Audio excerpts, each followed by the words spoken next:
Hello everyone, today we will discuss present perfect tense. Present perfect tense के जो sentences होते हैं उनके लास्ट में चुका है, चुकी है, चुके हैं, लिया है, दिया है, ये सारे शब्द आते हैं और इनमें जो वर्क होता है वो कंप्लीट हो चुका होता है। और इनमें हेल्पिंग वर्ब के तौर पे या जिसको ऑक्सिलरी वर्ब भी कहते हैं हैज़ और हैव का यूज़ करते हैं। और अभी तक हमने देखा कि हम वर्ब की फर्स्ट फॉर्म का यूज़ करते थे। प्रेजेंट परफेक्ट टेंस में हम वर्ब की थर्ड फॉर्म का यूज़ करते हैं, third form of the verb. और चलिए देखते हैं किसके साथ हैज़ लगाएंगे और किसके साथ हैव लगाएंगे। ही, शी, इट या सिंगुलर सब्जेक्ट होगा जब, तो उसके साथ हैज़ प्लस वर्ब की थर्ड फॉर्म यूज़ करेंगे। और आई, वी, यू, दे होगा या प्लूरल सब्जेक्ट होगा तो उसके साथ में हम हैव प्लस वर्ब की थर्ड फॉर्म का यूज़ करेंगे। तो सबसे पहले देखते हैं अफर्मेटिव सेंटेंसेस। अफर्मेटिव सेंटेंसेस जो होते हैं, जैसे पहला है वह अपना कार्य पूर्ण कर चुका है। फॉर्मेशन जैसे बाकी अफर्मेटिव्स की थी वैसी ही सेम होगी, तो अलग से मैंने यहाँ पे नहीं लिखा है। सबसे पहले सब्जेक्ट रखते हैं इसमें भी, फिर हेल्पिंग वर्ब जो कि हैज़ है, फिर उसके बाद वर्ब की थर्ड फॉर्म, फिर ऑब्जेक्ट। इस तरह से फ्रेम करेंगे सेंटेंस को। तो वह अपना कार्य पूर्ण कर चुका है, लास्ट में चुका है, चुकी है, लिया है, दिया है वर्ड्स आएंगे और वर्क जो होगा वो कंप्लीट हो चुका होगा। परफेक्ट मतलब कंप्लीट कह सकते हैं एक तरह से। तो सबसे पहले ही हैज़, ही के साथ हमने अभी जस्ट देखा कि ही के साथ हम हैज़ का यूज़ करते हैं। ही हैज़, पूर्ण करने को कंप्लीट कहते हैं। कंप्लीट की थर्ड फॉर्म होती है completed. He has completed his work. Second one is मैं पुस्तक पढ़ चुका हूँ, मैं पुस्तक पढ़ चुका हूँ। I have, because we know I, we, you, they के साथ में हम हैव का यूज करते हैं। तो I have read the book. Read का थर्ड फॉर्म रेड होता है, स्पेलिंग सेम होती है बट इसको हम प्रोनाउंस करते हैं red. I have read the book. Next negative देखते हैं कैसे बनाना है। इसमें भी निगेटिव में हैज़ हैव के जस्ट बाद में नॉट लगा देते हैं, बस यही करना होता है।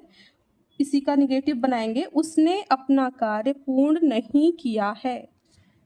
ही हैज़ नॉट, हैज़ के, हैज़ या हैव के तुरंत बाद हम नॉट लगा देंगे। He has not completed his work. Next, मैंने पुस्तक नहीं पढ़ी है। एक और चीज़ बताना चाहूँगी, उसने लिखा हुआ है तो आप कंफ्यूज नहीं होंगे, वह या उसने इज द सेम थिंग, उसके लिए भी ही आएगा। और मैं या मैंने में से कुछ भी लिखा होगा तो उसका मतलब आई ही होगा। तो मैंने पुस्तक नहीं पढ़ी है, तो यहाँ पे ई है या है लास्ट में, वो भी आता है। तो पढ़ी है, I have not red, I have not read the book. Next है इंटरोगेटिव सेंटेंसेस। इंटरोगेटिव में टू टाइप्स के होते हैं, हम पहले भी पढ़ चुके हैं। टाइप वन पहले देखेंगे, जो क्या, क्यों, कैसे, क्या शब्द जो होता है वो सबसे पहले आता है, स्टार्टिंग में आता है सेंटेंस के, that is type one, interrogative type one.